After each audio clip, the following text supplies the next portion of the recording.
Episode 88. Breathe. Look up.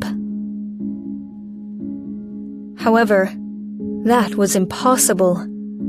Her mother was Melina. She was sold to a family in the Riverside Mountain, and then gave birth to her. Although Serena did not want to acknowledge it, her biological father was likely to be an evil villager, who could not find any woman who would marry him, and then had to pay for a wife. Was it possible that her father was actually Henry? As Serena's heart raced, Henry continued, "You were sent to the orphanage 3 years later. At that time, the woman who left you at the orphanage was exactly Camilla Davis." So, Camilla did not die. Are you sure? Yes, I am. Henry looked at Serena and said, "For the past couple of days, I have found out that you were that child." However, he was not sure whether she was his child. The chance was so small. "You suspect that she is your daughter?" Jake asked on his behalf. Henry became silent, and so did Daniel. Instead of suspecting, he was hoping. He hoped that Serena was Camilla and his child. Or rather, he hoped there was something left between him and Camilla. She had been gone for 22 years. He had missed her for a long time. God knows how surprised he was when Daniel told him about Serena. He couldn't wait to get a DNA test with her. However, he did not dare to do that. He was afraid the answer would be no. "Hey!" Adele called them from the shore. "The barbecue's ready! Come back here!" Daniel nodded and said to everyone, "Let's go. We're all here having fun. Let's put the subject aside for a minute. Let's go." The boat returned to the shore. Adele and Adam were making out, while Serena had a heavy heart after hearing what Henry had to say. She did not eat much, and then left with Jake. When they returned to the hotel, it was past 6 p.m. Sitting on the bed, Serena kept thinking about what Henry had said. "Don't think too much on it. He's not your father."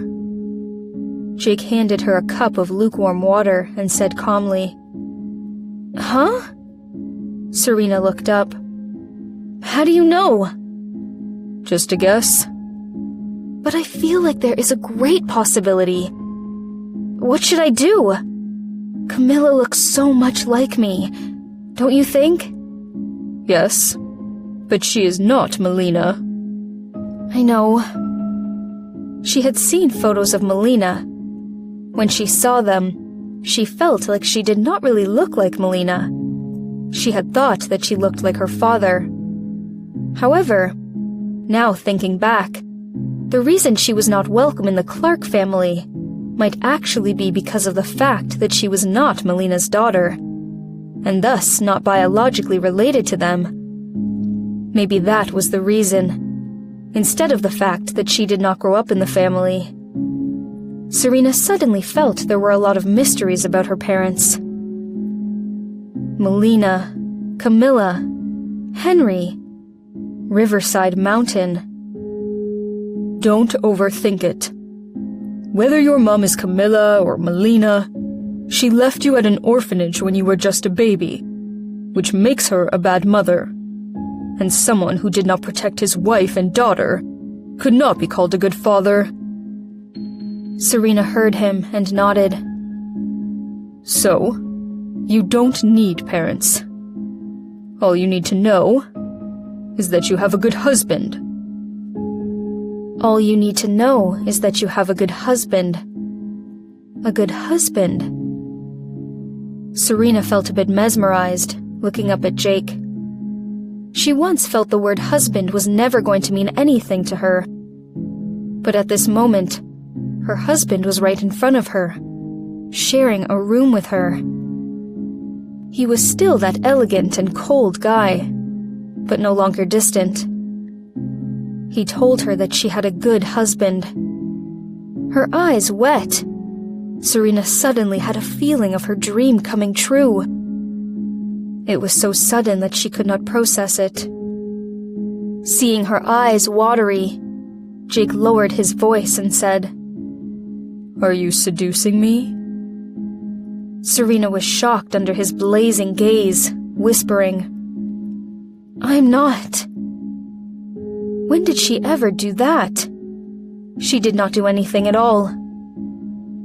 Seeing her scared look, Jake cooled himself down, pulled her up and asked, "Why are you scared of me?"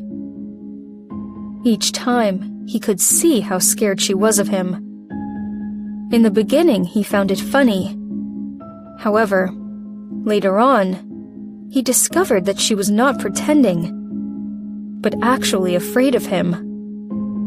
Was he scary? Or did he do something outrageous?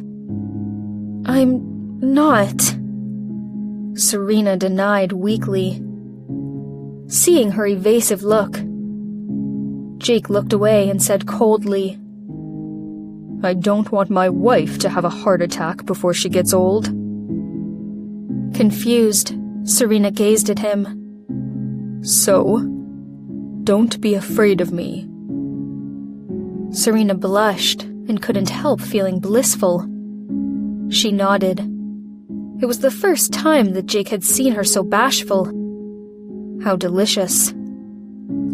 Holding the back of her head, he leaned in and pecked her lips gently. Serena's heart raced as her body became limp. Soon, she fell to the bed with him. She gently put her hand on his waist.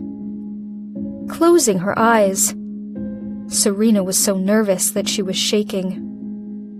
Noticing her reaction, Jake changed his pecking into a deep kiss. He was taking and taking with his kiss. Pushing his tongue into her mouth, he caught her soft and scared tongue, sucked on it, and held her tighter. However, he quickly released her and panted, "Breathe, little fool." Serena was just out of breath. Hearing his words, she felt relieved and inhaled. Her cheeks pink, Serena looked at Jake with her glistening eyes. Her fair skin looked even better against her long, silky dark hair. So tempting. He felt a fire was lit in his body. As he looked at her, the flames were more and more consuming. He took her lips again, but this time, a kiss could no longer satisfy him.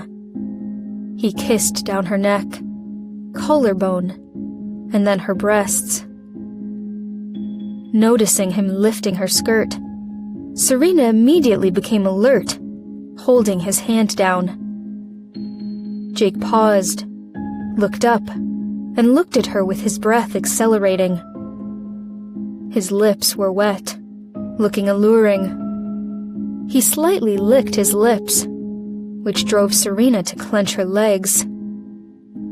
However, that move brought her closer to his lower body. With an even bigger bulge, Jake looked like he was about to lose control. Serena's face burned as she said in a low voice, "Don't run the red light." Run the red light? Jake was dazed, but soon realized what she meant. He pursed his lips, which made his face stern. Gritting his teeth, he grumbled, "Why do women have to have periods?" "Without periods, women wouldn't be able to have children." Hearing that, Jake's look was softened as he looked down at her.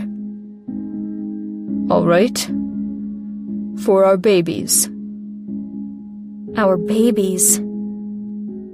Serena saw that the child she had lost before she knew it was there, and felt a bit upset. He caught a glimpse of her expression and continued, "I want 2 children. 1 girl, 1 boy." There is the national policy of family planning. Now having 2 children is allowed. But They had not had sex in a long while. he was planning ahead so early. And she was still in school. She did not want to quit school like in her previous lifetime. It did not feel good. I feel awful. He drew Serena's hand to his erection. Feeling the heat, Serena turned her head around quickly and closed her eyes. Go have a shower. When I'm ready, we... Geez, did she send him an invitation? Would he feel she was slutty? However, Serena wanted him to give it up, but her hand was caught again. Her fingers were squeezed together, pinching a small metal object. With a click, Serena heard his belt unbuckle. Startled, Serena opened her eyes and saw him using her hands to unzip himself. You... Help me, sweetheart. What he called her hit Serena's soft spot. With his pants off, Serena saw that impressive bulge under his dark underwear. Serena quickly closed her eyes again, not daring to look at it. Scary. She wondered how it was possible for that thing to enter her body. He held her hand down, whispering in a tempting tone, Open your eyes. Serena shook her head again and again. The heat in her hand made her heart race. She wanted to take her hand back, but it was impossible with his tight grip.